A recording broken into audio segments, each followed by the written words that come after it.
Welcome to my channel, Biggest Scammer Founder. Subscriber my channel, follow my page, like and comment. I hope solved your problem.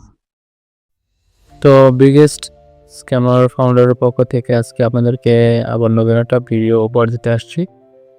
তো আজকের topic হবে $1 million একটা scam. তো একটা post আমি ফেসবুকে দেখেছিলাম এবং সেই পোস্টে একটা নাম্বার লেখা ছিল, সেই নাম্বারটাকে দেখাচ্ছি এবং গ্রুপটাও দেখুন আপনারা।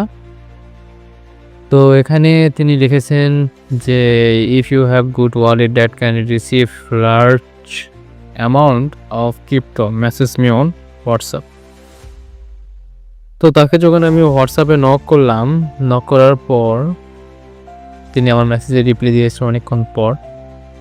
আর এটা কিন্তু দেখতেই পাচ্ছেন গ্রুপে একজন কিন্তু অ্যানাউন্সমেন্ট করেছে। আর মেনু তো হচ্ছে এই যে TRX ক্রিপ্টোর যে গ্রুপটা রয়েছে, এই গ্রুপটা পুরোপুরি কিন্তু একটা স্ক্যাম গ্রুপ।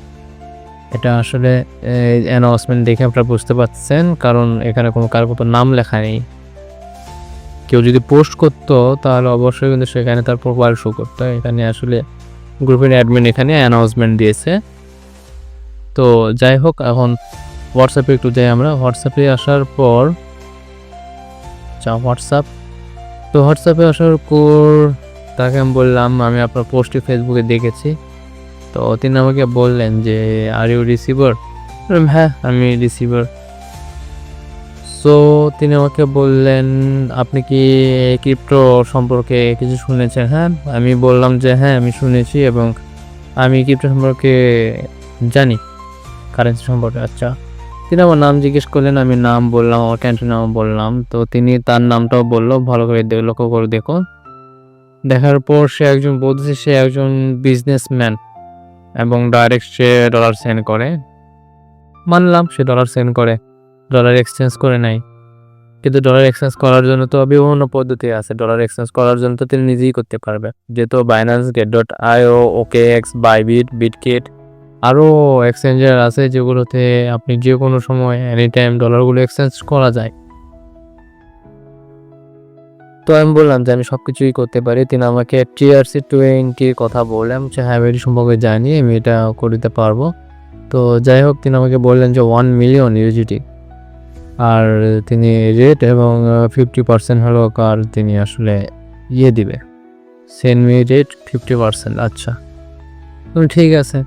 তিনি আমাকে বললেন যে উইচ ক্রিপ্টো ওয়ালেট? আমি বললাম binance.io, perfect money, trust wallet, Phantom wallet, MetaMask. তো এইগুলো ওয়ালেট আমি আসলে ইউজ করি, আর অন্যান্য ইউজ করি, সেগুলো আসলে লিখে নেই। তো তিনি আমাকে বললেন যে we need a receiver who can receive usually because in my last deal with a Pakistan cheat me.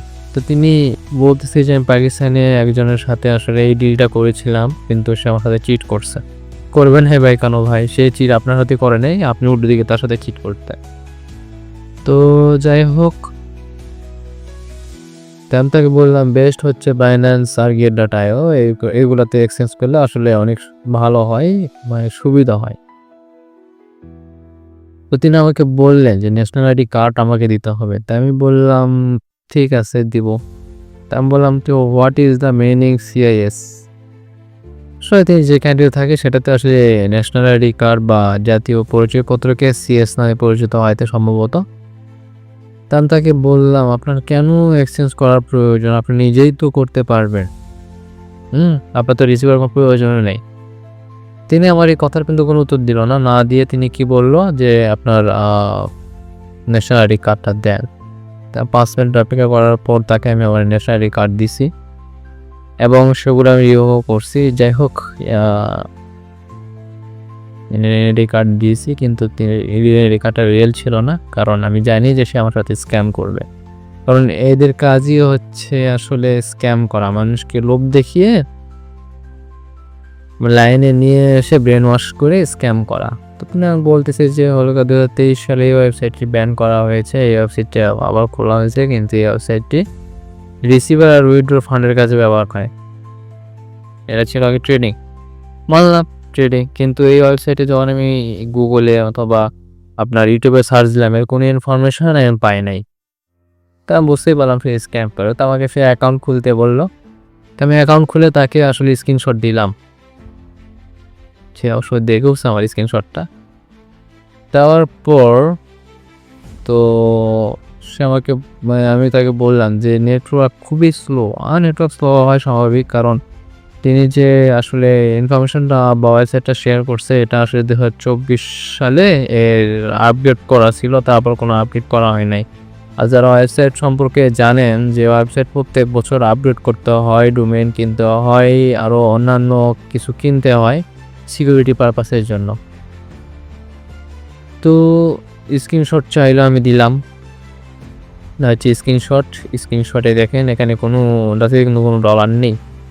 আর ওয়েবসাইটটি তো অনেক ভারী, বুঝতেই পারলাম ওয়েবসাইটে কোনো কাজ করা হয়নি, ফ্রি ওয়েবসাইট এটাকে নিয়ে লঞ্চ করা হয়েছে দ্বারা একটা ওয়েবসাইট দ্বারা এটাকে আসলে চালানো হচ্ছে। তো তিনি আমার কাছে ইউজার নেম চাইলেন, আমি দিলাম। ওয়ালেট অ্যাড্রেস চাইছে যেটা হচ্ছে USDT Tiers 20। তো আমি তাকে বললাম ভেরি লো ওয়েবসাইট। তো সে আমাকে baby you have network issue. তো সে আমার নেটওয়ার্কের প্রবলেমের কথা বললো। আসলে নেটওয়ার্কের প্রবলেম না, আসলে ওয়েবসাইটের প্রবলেম।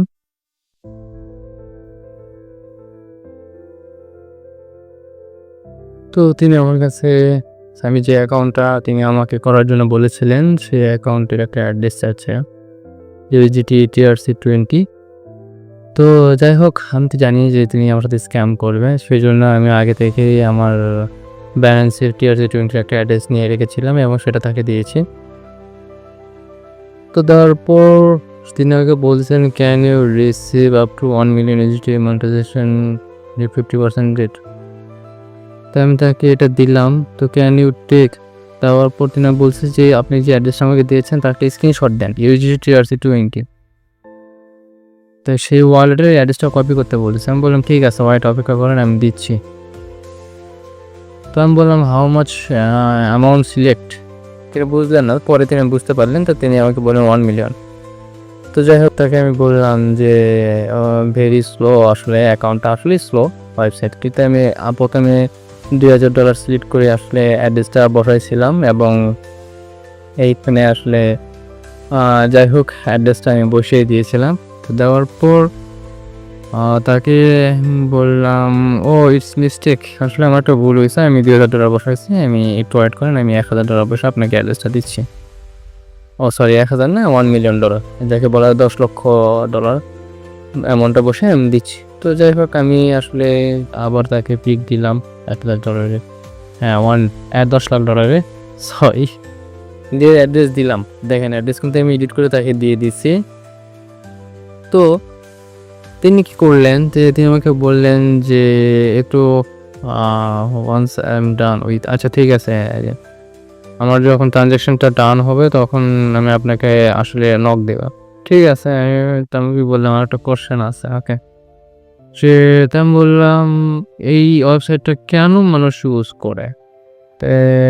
তিনি আমাকে বললেন আই ডোন্ট আন্ডারস্ট্যান্ড। তো আসলে আমি বুঝতেই পারলাম যে ইংলিশে আসলে স্ক্যামার হলো ইংলিশ অতটা সহজ জানে না। এগুলো আসলে আগে থেকে সে সাজিয়ে রেখেছে কোনটার পর কোনটা সে আমাকে দিবে। তো সে আমাকে বলল আমি আসলে ভাই আমি আপনার কথা বুঝতে পারলাম না। তো সে আমাকে বললো অপেক্ষা করেন, যখন এটা আসলে ট্রানজ্যাকশন কমপ্লিট হবে আমি আপনাকে নক দেবো। ঠিক আছে, ওকে। তো তিনি আমাকে আসলে দেখেন এখানে 12:15 এসে মেসেজ দিয়েছে, পরে 12:14 পর সে আমাকে বলতেছে যে হ্যাঁ ডান, ট্রানজ্যাকশন ডান হয়েছে, সেন্ড মি মাই শেয়ার। আচ্ছা, তাকে 50% শেয়ার দিতে হবে। সে আমাকে যা সেন্ড করবে তার 50% তাকে শেয়ার দিতে হবে। দেখেন কত বড় চালাকি। তখন ঠিক আছে, অপেক্ষা করেন, আমি ওয়েবসাইটটি রিফ্রেশ দিয়ে চেক করতেছি। তাকে বললাম যে আপনি কি এখানে আছেন? বলছে হ্যাঁ, I am waiting for you. সে আমার জন্য অপেক্ষা করতেছে। তারপর বললাম ট্রানজ্যাকশন নট ট্রানজ্যাকশন এনিওয়্যার। আমি বললাম যে আপনি যে অ্যামাউন্টটা দিয়েছেন এটা আসলে কোনো জায়গায় ট্রানজ্যাকশন হয় না এই ওয়েবসাইট থেকে। তো সে আমাকে স্ক্রিনশট দিতে বললো, আমি দিলাম। দেখেন আমি প্রথমে $500 একটা ট্রানজ্যাকশন আমি করছি, মাইনাস দেখা যায় ঠিক, কিন্তু সেটা কিন্তু কমপ্লিট হয়নি। ঠিক আছে, তো তারপরে আসলে আমি সে আমাকে বলল main topic main topic to you this website owner you. তা আসলে টপিকটা হচ্ছে মেইন বিষয়টা হচ্ছে যে ওয়েবসাইটটার মালিক হচ্ছেন আপনি। সে বলল আমি বুঝলাম না। আমি তাকে বললাম দেখেন, এখানে কিন্তু প্রথমে কিন্তু আমার এই যে অ্যাকাউন্টটা খুলতে বলছে অ্যাকাউন্টে কোনো ডলার ছিল না। পরে সে আসলে এই ওয়েবসাইটে আমার ইউজার নেম নিয়ে সে যেহেতু ওয়েবসাইটের মালিক সে আমার ইউজার নেম নিয়ে সেই বের করে সেখানে আসলে এটা এডিট করছে। কীভাবে এডিট করছে দেখেন, এডিট করে সে আসলে আমাকে আপনার নক করছে। আচ্ছা, এখন আমি যদি পিকগুলো দেখাই, কতগুলো পিক ছিল দেখেন। এটা হচ্ছে প্রথম পিক অ্যাকাউন্ট করার পরে, তারপরের পিক কোনো অ্যামাউন্ট ছিল না। তারপরে অ্যাড্রেস এডিট করে তাকে পাঠাইছি, $2000 সিলেক্ট করছি। সে যে 1 মিলিয়ন নিচে লিখে দিছে, 1 মিলিয়ন ইউজিটি সিলেক্ট করতে বলতেছে। আচ্ছা করলাম, করার পর তাকে আবার দিছি $10 লাখ। সে বলছে ঠিক আছে ওকে। তারপরে দেখেন ট্রানজ্যাকশনটা দেখি, তারপরে তাকে আমি এই পিকটা দিছি যে আসলে দেখেন আমি এইটা -$500 যদি হয়ে থাকে তাহলে এখান থেকে মাইনাস হলো না কেন, এখান থেকেও মাইনাস হলো না, এটা হয়ে আছে পেন্ডিং। আচ্ছা, তো সব কিছু বুঝতে পারলাম যে সে আসলে ওয়েবসাইটের মালিক। সে নিজে ওয়েবসাইটটি খুলে আসলে আমাকে বিভ্রান্তি ফলানোর চেষ্টা করছে, কিন্তু সে তো জানে না যে আমি আসলে আগে থেকেই এই স্ক্যাম বিষয়ে কাজ করি। তো তাকে আমি বললাম যে আসলে আমার সময় অপচয় করার জন্য আপনাকে অসংখ্য ধন্যবাদ। সে আমাকে বলল যে হলো ওকে। আচ্ছা, তাই কি লিখছি যে ইয়েস ট্রাই টু উইথড্র। হ্যাঁ, আমি বললাম যে হ্যাঁ আমি চেষ্টা করছি উইথড্র দেওয়ার। I know you are scammer. তাকে আমি বললাম তুমি আসলে একটা স্ক্যামার, প্রতারক। তো বললাম ওকে ঠিক আছে, because I am changing address but you edit your website and message me. আমি আমার অ্যাড্রেসটা চেঞ্জ করে তোমাকে দিছি, কিন্তু ওয়েবসাইটে এডিট করে আমাকে মেসেজ করছো, চলছো ওকে। তো আমি তাকে বললাম do you know who I am, আমি আসলে কে। সে বললো হু আর ইউ। তারপরে তার মনে একটা ভয় কাজ করছে, সে অনেকবার ফোন দিয়েছে, আমি রিসিভ করি নাই। তাকে আমি মেসেজ করলাম গেট স্কার্ট, তুমি কি ভয় পেয়েছো? তারপরে সে আমাকে ফোন দিছে, ফোনটা রিসিভ করলাম। প্রায় 20 সেকেন্ড আমি তার সাথে কথা বলার চেষ্টা করলাম। সে কথা বললো না, তাকে একটু গালিগালাজ দিলাম যে তুমি একটা স্ক্যামার, আরও অনেক কিছু আসলে গালিগালাজ দিছি ইংলিশেই দিছি, বাংলায় দিই নাই। তো তারপর সে আমাকে আর কোনো কিন্তু মেসেজ করে নাই। তো এখন দেখুন, যে কোনো আপনার যদি কোনো ওয়েবসাইটে আপনি অ্যাকাউন্ট করেন এবং সেইখানে যদি ক্রিপ্টোকারেন্সি রিলেটেড হয়, অবশ্যই সেখানে ডিপোজিট করার সঙ্গে সঙ্গে কিন্তু প্রথমে আপনার মেইলে কিন্তু একটা মেসেজ আসবে। মেসেজ আসার পর সেই মেসেজে কিন্তু আপনি দেখবেন কোন অ্যাড্রেস থেকে সেন্ড হয়েছে, তারপর সেই ট্রানজ্যাকশানে হিস্ট্রিটা দেখতে পাবেন, ট্রানজ্যাকশান কোড দেখতে পাবেন, ট্রানজ্যাকশানে হ্যাশ কোড দেখতে পাবেন। এগুলো সে কিছুই করে নাই, কারণ আমার মেইলে কোনো মেসেজই আসে না।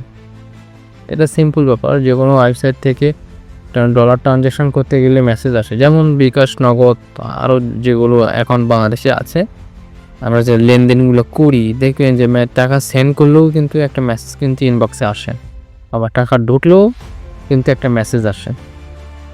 তো যা বলার ছিল তো সব তো বলেছি।